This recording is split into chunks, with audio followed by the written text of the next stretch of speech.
Hello, my loves. It is a day of planes, trains, and automobiles, and I record from the center of my living room overlooking the ocean, so I don't know what you're going to hear today.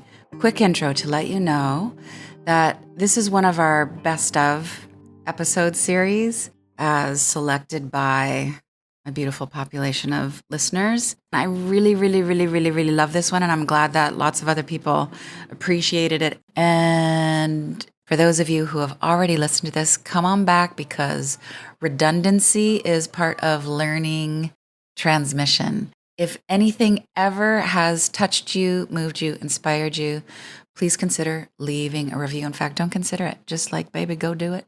And subscribing means that I can pop up on your phone, your devices, in your psyche and say, hey, I've got something new for you. I'm so glad you're here. With love, Danielle. Hello, my loves. Okay, to get into this conversation, let's lay down some definitions. There's a difference between the brain and the mind. The brain is the organ in your head, your physical, biomechanical gray matter. The mind is immaterial, it's non-physical, it's metaphysical. The mind is your consciousness, your awareness, your greatest tool of manifestation. Ideally, your mind is your luminous, numinous tool of creating and manifesting. Now psychologically, we locate the mind in the head. We think third eye. We think mind is brain, one pointed focus. All we need to know for this conversation is that we can feed, we can nourish, we can heal both the brain and our skull and our mind. There's brain plasticity now. Decades ago, they thought that brain damage was mostly permanent and there was no turning back from that. And now science, experience has proved it to be otherwise. We can restore the brain and its functionality in all kinds of ways.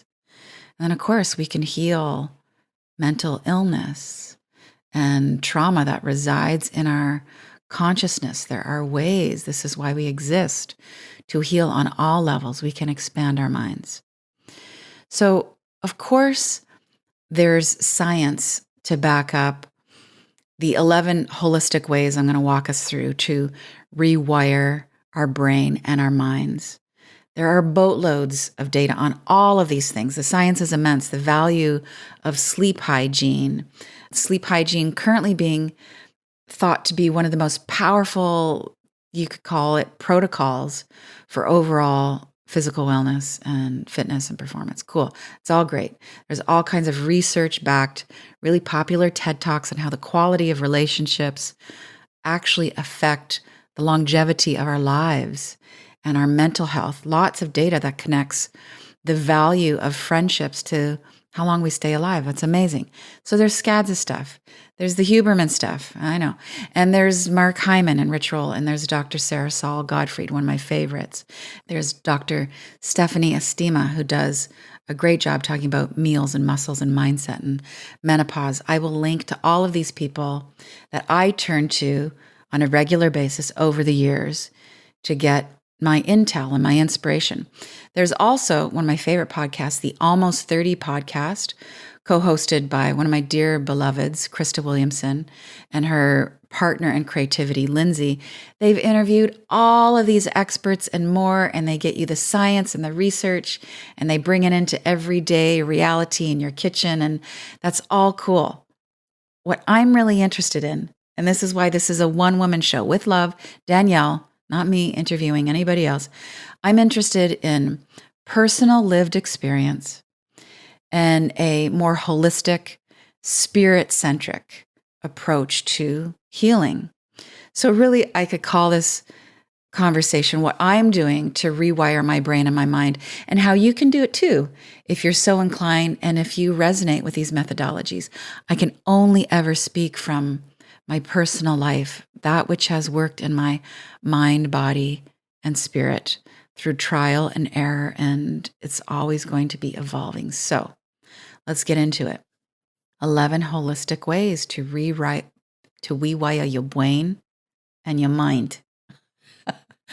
Let me start that over again. 11 holistic ways to rewire your brain and your mind, which will be informed by your spirit. So numero uno, mindful sleep habits. So going to bed late has been one of my greatest spiritual challenges. It's been one of my most profound lessons in self-compassion, because any addictiveness that I have in my nature comes in those last few hours of my day, where I'm going to just check 5 more emails. I'm going to get in a Slack and I'm going to be a better leader. I'm going to scroll. I'm going to get informed. I'm going to get inspired. I'm going to drone and zone out. And oh my gosh, look, it's 11 o'clock. My head hits the pillow. I'm still in that blue light zone. I'm thinking about what I just saw. The negative, violent, hostile, doomsday, apocalyptic thinking, to which I have a propensity for, are in my consciousness. They're going to come alive in my astral body. And if I get up at 3 a.m. to have a pee, I'm thinking about the violent images I just saw. No good. So I have learned through lots of fatigue and self-criticism that just has a taint of self-loathing in it, that the greatest self form of love for myself is now getting to bed around 10 o'clock. There's lots of science to back this up with respect to circadian rhythms. But for me, my spiritual practice is a good night's sleep. I turn off my Wi-Fi every time. We always have an ongoing conversation in the house. Can I turn the Wi-Fi off? And some nights my son is like, no, he's still rocking out. Other nights it's like, yep, we're all going to pack it in. I have another practice. This is in the realm of esoterica, where every night, I've been doing this for about 4 or 5 years, I fill up a jar, been using the same jar this whole time, with warm water. I put in 7 drops of eucalyptus essential oil. You might want to take notes here. So I drop in the 7 drops of eucalyptus. I work almost exclusively with Young Living oils. Use whatever you resonate with most. And side note, I'm not trying to grow my MLM Young Living's, what are those called? Downlines. That's not my thing. It's just that's where I order 99% of my oils from. I also get a lot of oils from Living Libations. I'll drop in links and all that stuff for this. I add my 7 drops to the warm water. I do this before bed. I drop in a pinch of sea salt into the glass jar. The intention here, and this, by the way, is informed with my teachings, my learnings from VS. VS is the healer that we have in residence on our team. She is a metaphysical practitioner. We are in concert with what is most healing for all of my energy bodies, for co-designing the metaphysical content of the Heart-Centered membership. We collaborate on every meditation, visualization, the Heart-Centered altar kit. Anything that is metaphysical is a tag team effort between VS and I. So the teaching here is that eucalyptus as a plant being helps to dissolve thought forms. And we especially want to be dissolving unwanted hubris thought forms that are happening in the sleep time, in the astral plane, where it's watery, darker, murky, unconscious. We want to dissolve those things so we get deeper rest, deeper nurturing, deeper nourishing. The eucalyptus oil in this warm water helps dissolve any residue that the mental body, the intellectual body is carrying around. So that prana, the chi in the eucalyptus oil, sort of you could call the personality of the plant that is eucalyptus, helps dissolve all that gunky residual stuff. You need to be careful, if you're going to do this, to not let your kids or your animals get close to that jar, right? So if you want to do this as a practice, you change that jar of water once a week. You ideally would have that jar at your feet. So I don't have it at the foot of my bed. I have it just outside of the door of my bedroom. You want that kind of drainage dynamic where it's coming out of the root of you. So the intention, again, is cleansing your intellectual body. You could also create a spray. So water, a pinch of salt to help emulsify the essential oil because oil and water doesn't mix. So with the salt and the water and the essential oil, you give it a good shake, you put it in a spray bottle, and the molecules break up. You can inhale that, deeper relaxation, more lung support, more navel cavity healing. It's great for stress release. So this is one of my holistic practices for more mindful sleep. I also do not sleep on polyester. So now for me, it is 100% cotton. I've really gotten more into the awareness of the energy of actual fabrics, dyed fabrics, high vibration linen, lower vibration plastic, polyurethane, all that kind of stuff. I will drop a link into the show notes. I have been getting my sheets from a place in Vancouver called Bed. All the dyes, if you're going to go in the direction of dye, natural, pure organic cotton, love it. I do not sleep with my phone in my room any longer. The few times that I do, my son's out on some kind of new adventure, and I want to make sure I'm reachable. I got my phone on silent, but it's set so that there's a handful of people whose phone numbers, when recognized, will ring through on the phone, even if I have it on silent. Of course, he's one of those. Those nights, I find my sleep a little bit more janky, but more importantly, I am 99% more likely to roll over and pick up my phone and start scrolling. So I do not sleep with my phone in my room. What I do is I have it on my desk and I set it to play a mantra. So it's a mantra that I've downloaded so that I don't need to have the Wi-Fi on. And it is playing a mantra almost 24/7, but definitely through the night. I sleep with the window open, nice and cold. I close the day with gratitude and a question. So this is what I'm thankful for. Here's why I'm thankful for it. Because I feel deeply connected to Mother Earth. It's cleansing. I can tap my vastness. That's what my gratitude because why might sound like. And then I'll ask myself, I'll do a love inventory. Where was I really loving today? And where could I have been more loving? Where was I loving? Where could I have been more loving? And then I offer my day up. I kind of send the energy of my day upward into the sky. It's as if I'm giving it away as a gift to be relieved of it, to have the energy of the day transformed, the energy that needs to be transformed, the heavier negative stuff, and also an offering of all the stuff that worked, the higher vibration stuff, the love stuff. This is my gift. I offer it up and it's over. I want to move on. And then lastly, in terms of mindful sleep habits, I'm not that interested in my dreams. My philosophy, my personal philosophy, I mean, what else am I going to give you, is that when I do dream, it's my psyche taking out the garbage at night. My psychology is processing things that I didn't put my mindfulness on during the day, and it just needs to get composted out of my system. Or there's some kind of disembodied, lower vibration, energy, entity stuff that's trying to make it into my energy field while my, quote, guard is down while I am unconscious to feed, to hijack, to give me not so great ideas. So I just protect myself, give thanks. That energy of gratitude is a soul quality. That soulfulness is a protection in and of itself.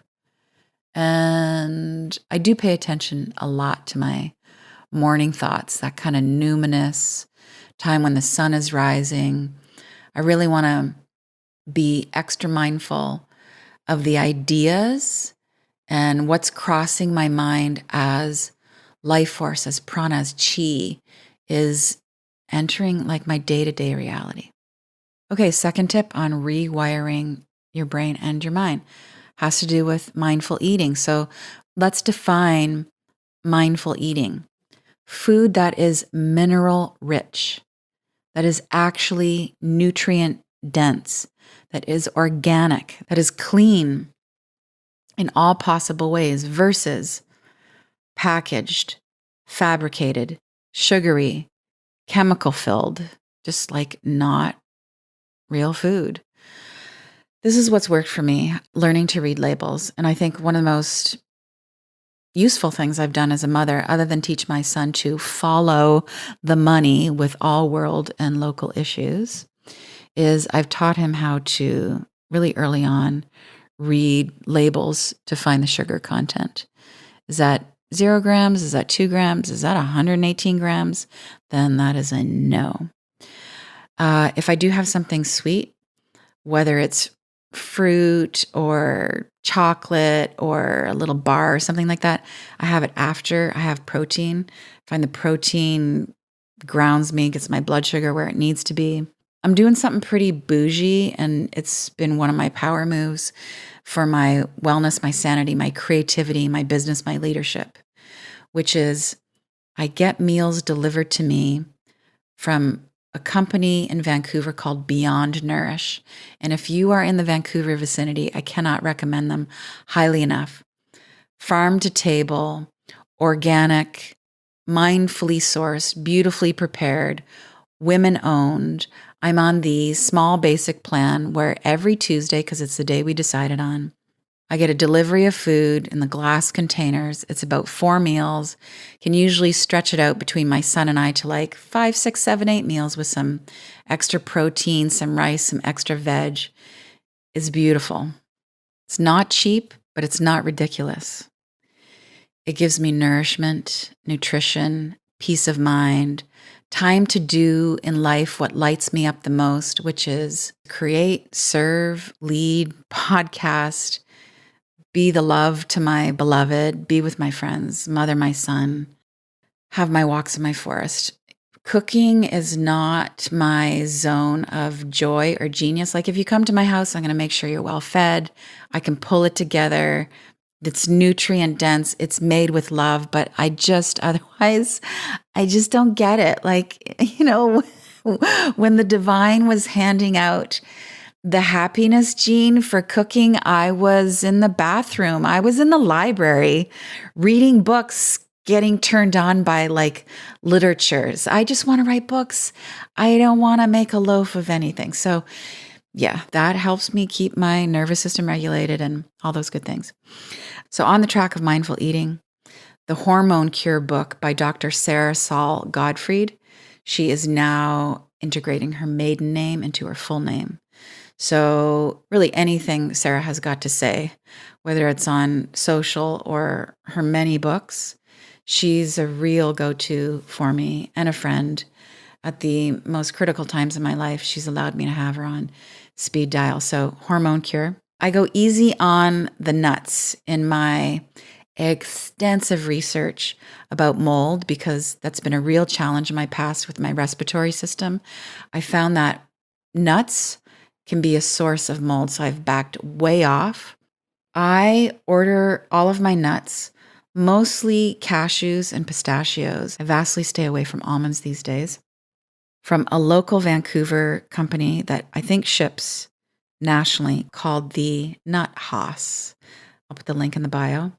Mindful eating, I'm really still continuously, perpetually conflicted by eating meat. I was a vegan for many years. I was a vegetarian for many, many years before that. I was raised as a carnivore. I feel an emotional struggle still. I went back to eating meat about 2 years ago when I was struggling with mold toxicity and metal poisoning. And I just said to the animal kingdom, I'm going to need you to take the wheel for a while. I don't know how long it's been. Please forgive me. I have kept many, many chickens and cows alive and fish. And now I'm going to need you to help me with some protein and rebuilding my body. And I'm really in a decision point right now of lightening up on the meat for sure.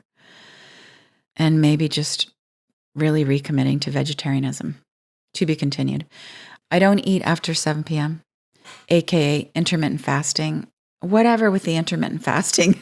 I just don't want to go to bed feeling heavy. I don't want to start the day packing myself with food. So it's usually around 10 or 11 after I've had some tea. Maybe there's a protein smoothie, something. Maybe there's food. And 100%, absolutely zero, as much as I control, there is no gluten in my life.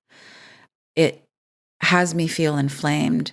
I notice it immediately in my knees. When I have gluten, it affects my digestion. I'm off for at least 3 or 4 days. My joints feel inflamed. If I stay on gluten long term, especially when there's sugar combined, there's brain fog for me.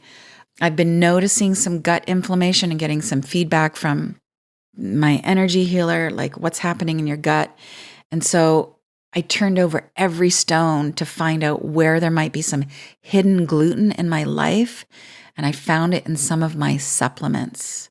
So definitely got to be checking that stuff. Okay, let's shift gears into mindfulness around the media that you ingest, specifically TV shows.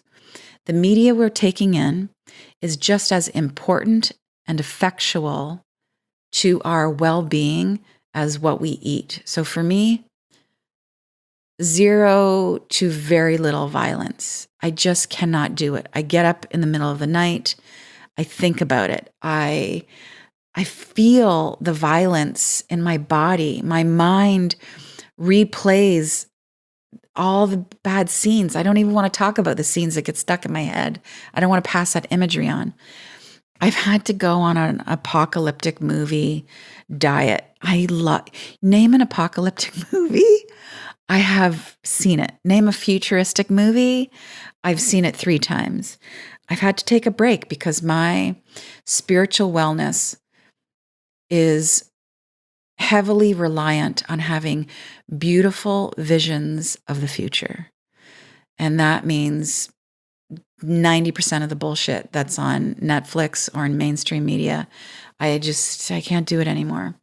I've been noticing that as life has gotten more chaotic on the world stage, I've been needing just more camp, more fun, more stuff that, as a spiritual elitist gunning for enlightenment, I would never have considered watching before. But now I'm just bring on the Palm Royale with who's starring in that right now? I think it's on Apple, and it's Kristen Wiig, and she's crushing it. And it's the 60s.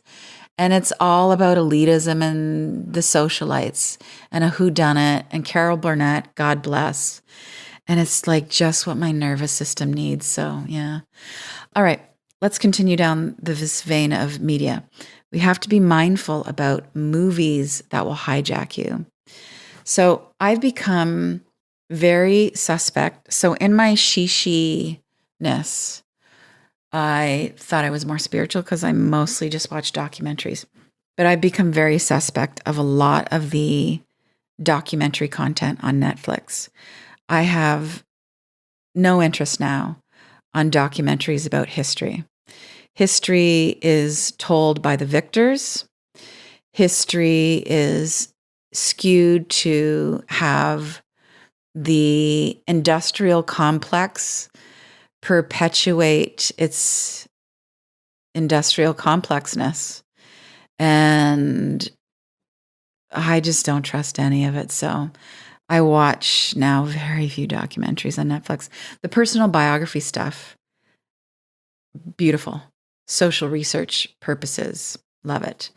So you can imagine with my limited diet for television shows and movies, how long it takes to choose something that the 3 of us, my man and my man cub, are going to watch. It's the 30 minutes, and we vote, and no, and I saw that. I already saw it twice, and oh my God. movie night turns into like movie days here. All right. Number 5 on the list of 11 things for rewiring the brain and our minds, our consciousness.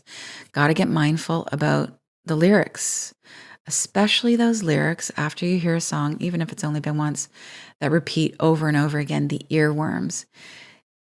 Is the soundtrack in your head the life you want to be living?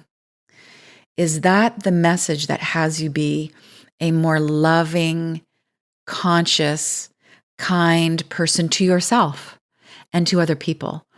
Are these the lyrics of a spiritual winner or of a self-loathing, oversexed, jealous, fanatical psycho? Just ask yourself that. Here's some inspiration from my last book, How to Be Loving. You need to turn on your heart to uncondition your mind. If the message is to scare you, turn it off. If it tells you that you're not worthy, just turn it off. If it's predicting heartbreak, if it's inciting violence on your spirit, if it's trying to pit you against any other being on the planet, turn it off. If it tells you that your heart will never mend, then goodbye. It doesn't matter if it has a great backbeat. It doesn't matter if it comes from an elected official or someone claiming to know Saint someone. It doesn't matter if it's on the 5 o'clock news everywhere globally. If it doesn't speak or shine or vibe about the greatest good of all that includes you, turn it off. On that note, be mindful about the news that is designed to bombard and scare and control you. How do I handle this? Well, I haven't actually watched the actual news in many years. In fact, when someone new comes into my life and tells me that they get their news from the news, I'm just like, oh, I hope we can be friends. But more specifically, in fact, as I'm recording this podcast, I am on a 2-week hiatus from any news that I could possibly absorb from Instagram, which is one of my main sources. I see everything I need to see. I mute a lot of people temporarily. I just need my 2-week break. I unfollow people. I'm even backing away from a lot of sources I follow in the personal development and wellness community because I see that community becoming more polarizing with their righteousness about making fun of vegans and everything from eclipses to astrological stuff to what's conspiracy and what isn't conspiracy. And you're not cool if you don't believe that and all that.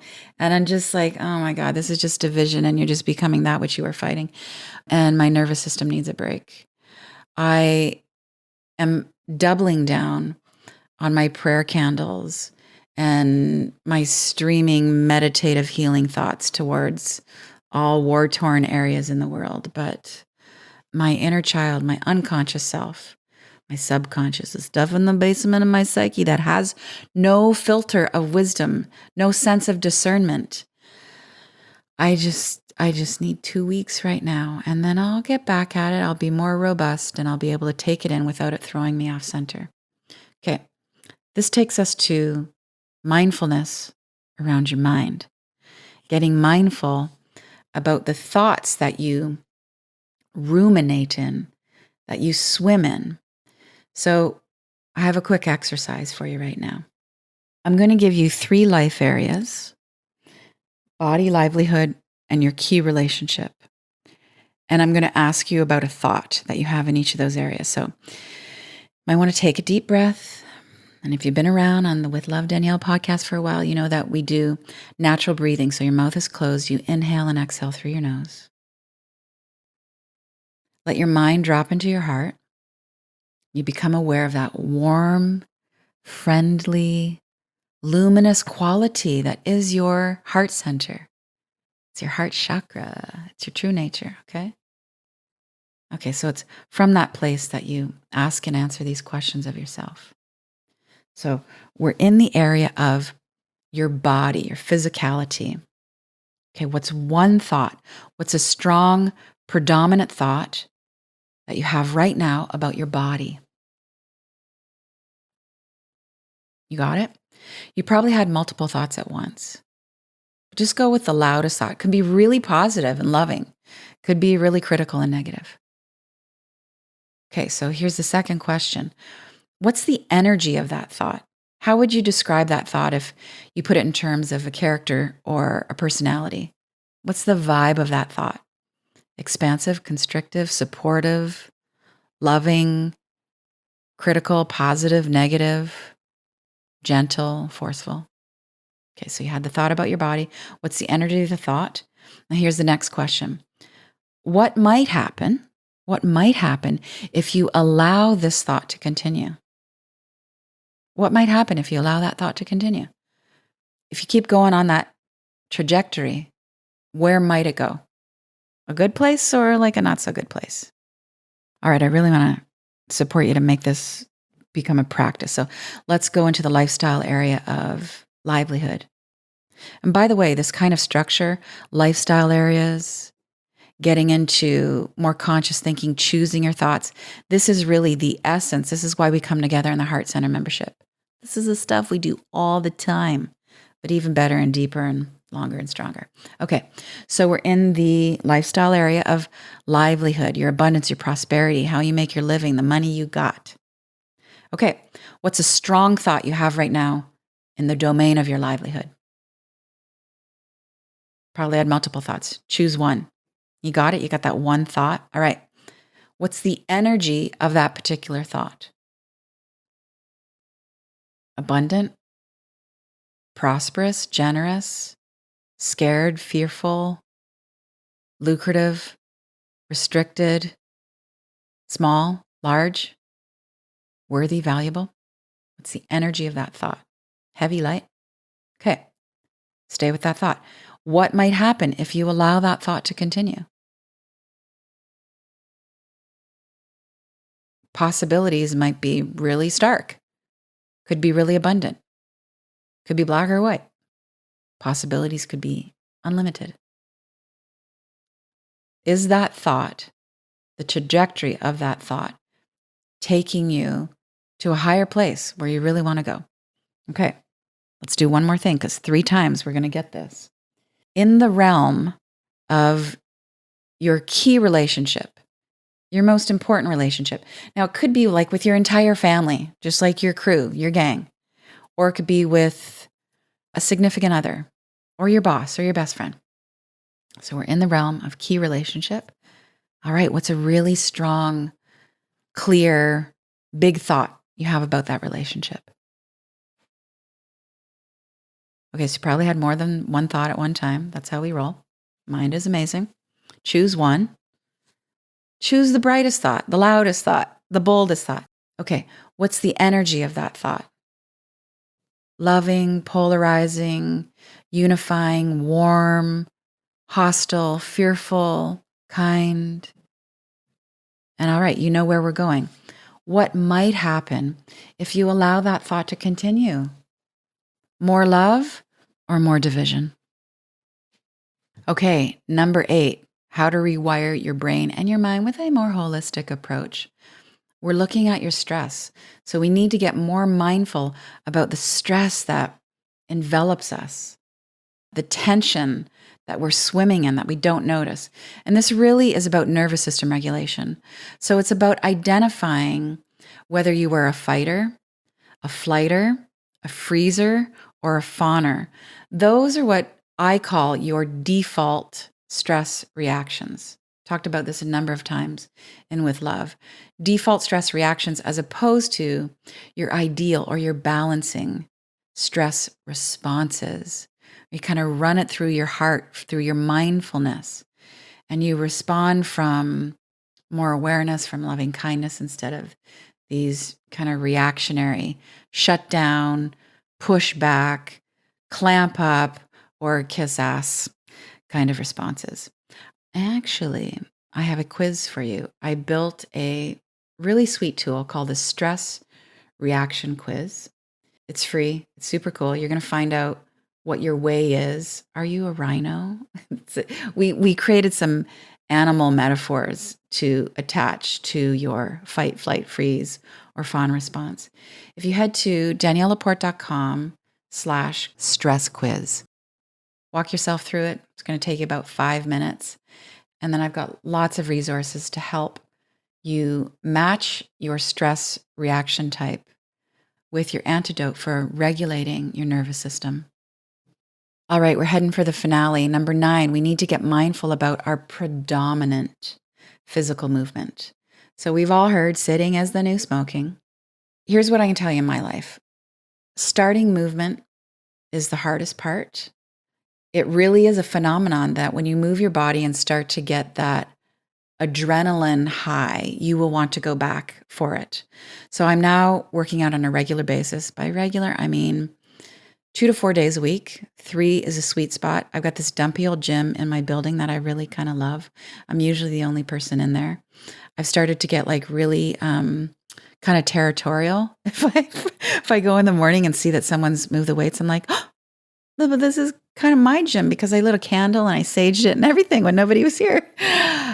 But if I can move and you don't move, you can learn to move. My default stress reaction is to freeze. I don't move. And I am so clever that I can intellectualize it in so many ways that instead of going to move my ass, I will just sit and meditate and do metta bhavana for like an extra 20 minutes. And I'll be such a good, evolved spiritual person. But really what I need is some cardio. What I know in my research and experience with the heart-centered community around nervous system regulating is that we freezers need to move, and the fighters and the flighters need to move less a lot of the time. So this is just an invitation for those of us who are doing the hard, push it through workouts, the strenuous stuff, showing up longer, lifting heavier, extensive rounds of pranayama, fire breathing. It may actually be doing more to jack up your anxiety and dysregulate your nervous system than to actually get you into authentic wellness. Just something to consider. Okay, number 10. We have to get mindful about our spiritual hygiene, our energetic cleanliness. There used to be a sign in my dentist's office in Washington, D.C. that said, only floss the teeth you want to keep. I thought that was brilliant. So my corollary for that, my spiritual corollary is just meditate on the days that you want peace and mental clarity. Otherwise, like, don't bother, right? That's what I have to say about spiritual hygiene. I could also add some mindfulness, some cleanliness around the teachings we're actually taking in and the people we're following and looking to for wisdom. To which I would say, if someone feels creepy to you, no matter how many followers they have, or how buff, or how luminous they appear to be, how many books, how many followers, bestsellers, tours, if they feel creepy and kind of underpinned by anxiety, they probably are for you. And your inner guidance is the only guidance you need to choose teaching that is really a match for the wisdom within you that is just waiting to be stirred by somebody else's wisdom that you resonate with.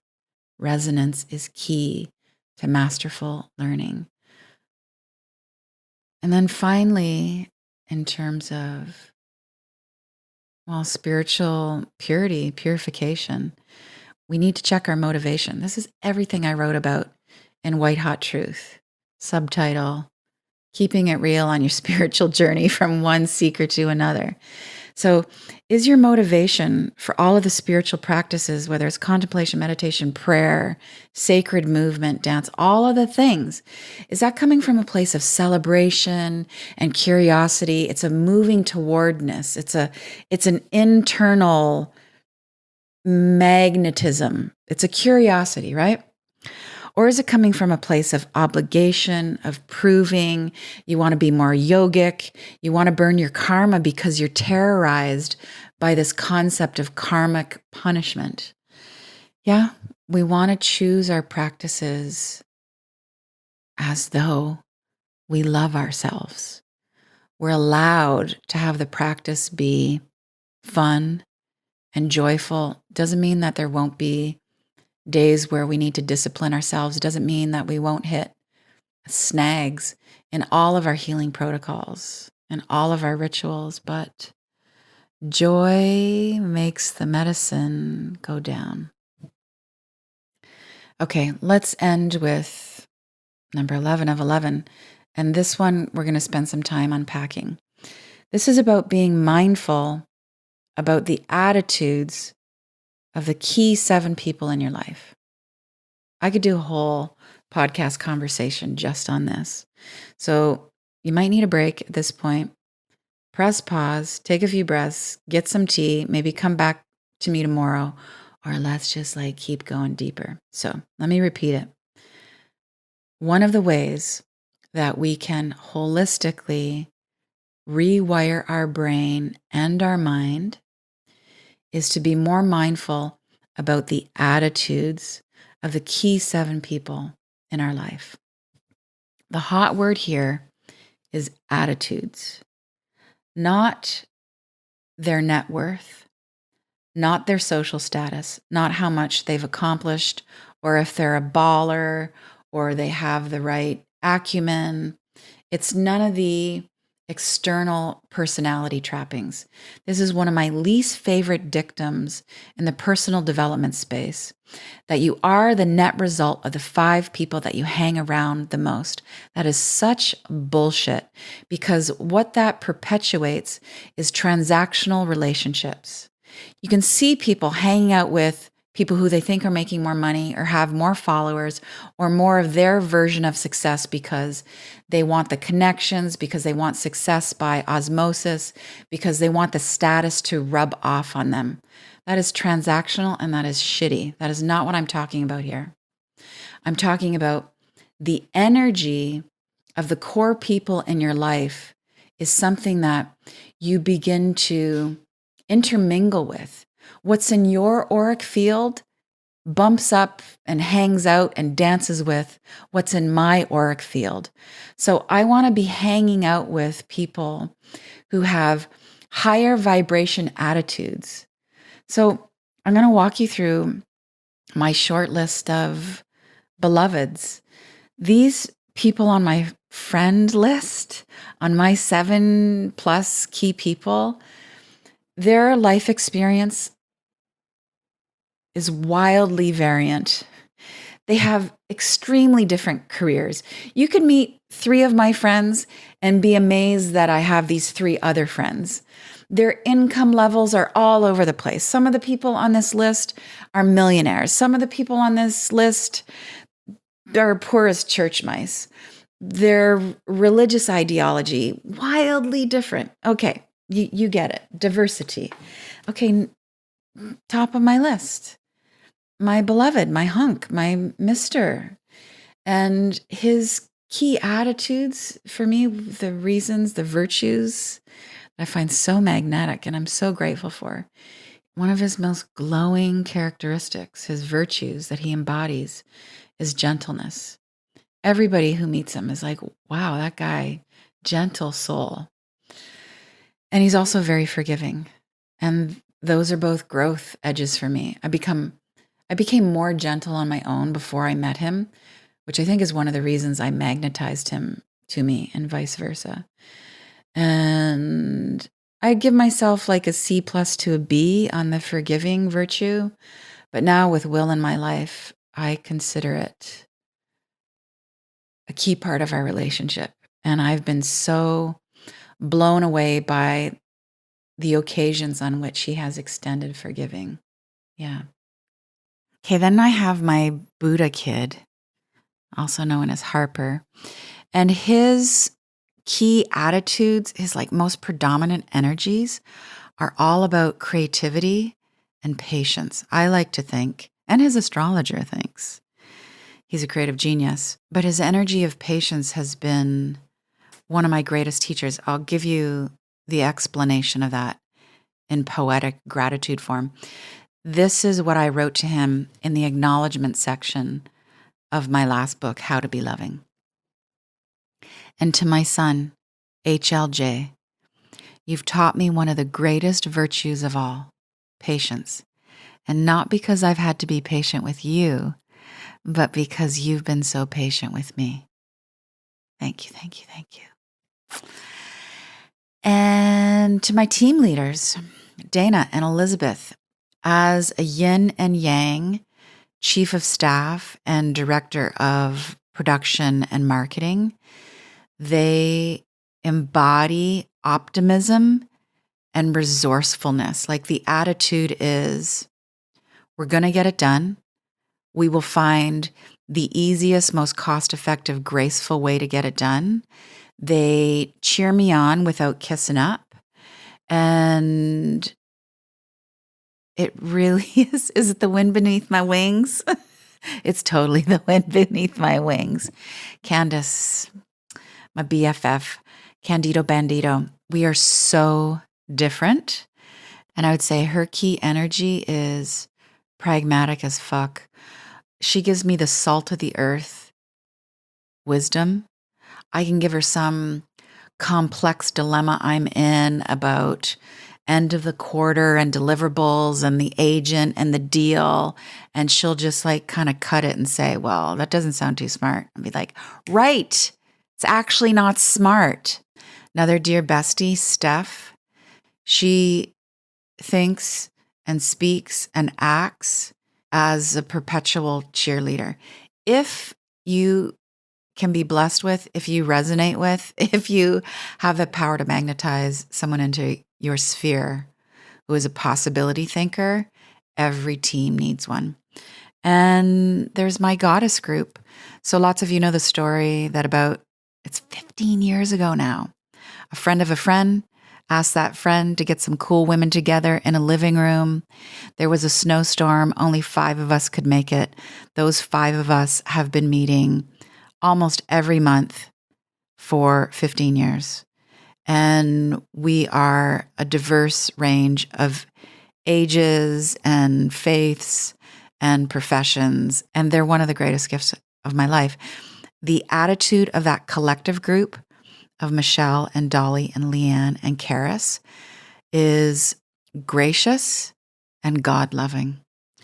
We can bring to our circles our biggest frustrations, our doom and gloom, our fears. Mostly we bring our pattern repetition, and that is always met with grace. We have been listening to each other kvetch about some of the same damn things for 15 years. And we just like smile, hold space. And God loving, every one of us in our own way, with our own upbringings, believes in something higher and something gracious that's organizing life. And then there's VS. VS is my collaborator, co-creator in all things, really in all things, but most specifically, all of the metaphysical content and the Heart Center membership. I have been working with her for about 10 years. I'm wholly convinced that she saved my life. And I don't know if you could call it an attitude. Yeah, let's call it an attitude. As a metaphysical practitioner, as a healer, as a beloved, I am blessed by her singular devotion to Christ consciousness. And if you can be graced to have that energy on your team, you just get on your knees and you say thank you every day. So you could do a heartfelt inventory, a beautiful, with loving kindness audit of the 5 to 7 key people in your life. You could be related to them. They could be on the other side. What are the attitudes? What's the energy? What are ideally the soul qualities or the ego qualities, attitudes that they are bringing into your relationship? Do you want more of that? Do you want less of that? Could you influence, inspire the shift, the up-leveling, the reduction of any of that?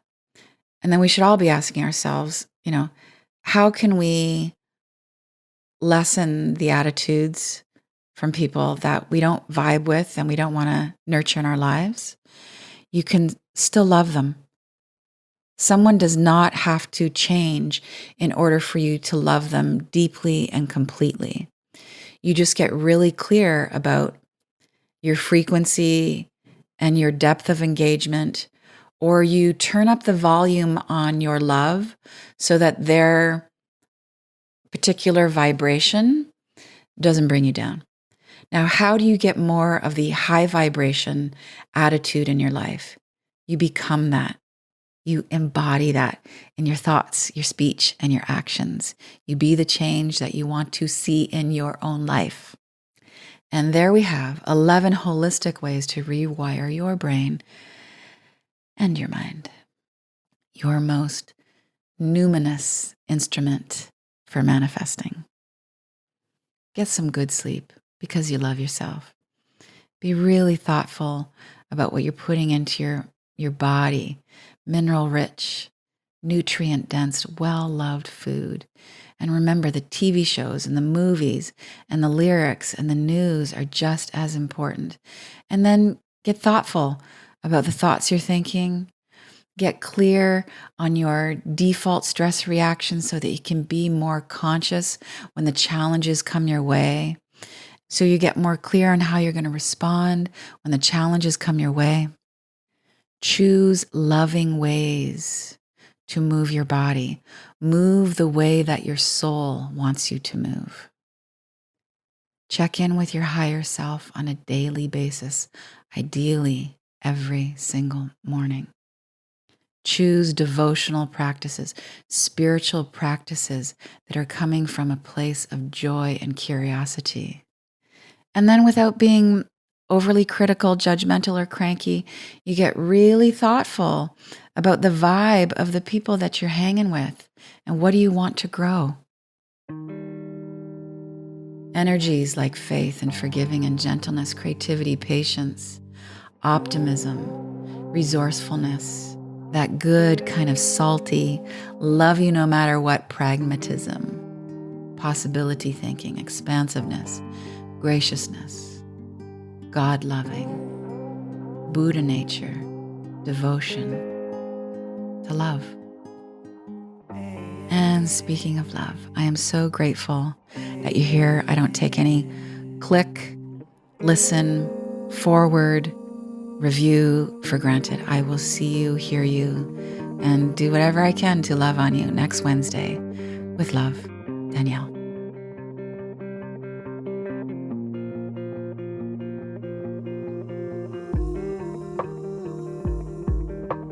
Thank you so much for listening, for feeling, for spreading the word. With love.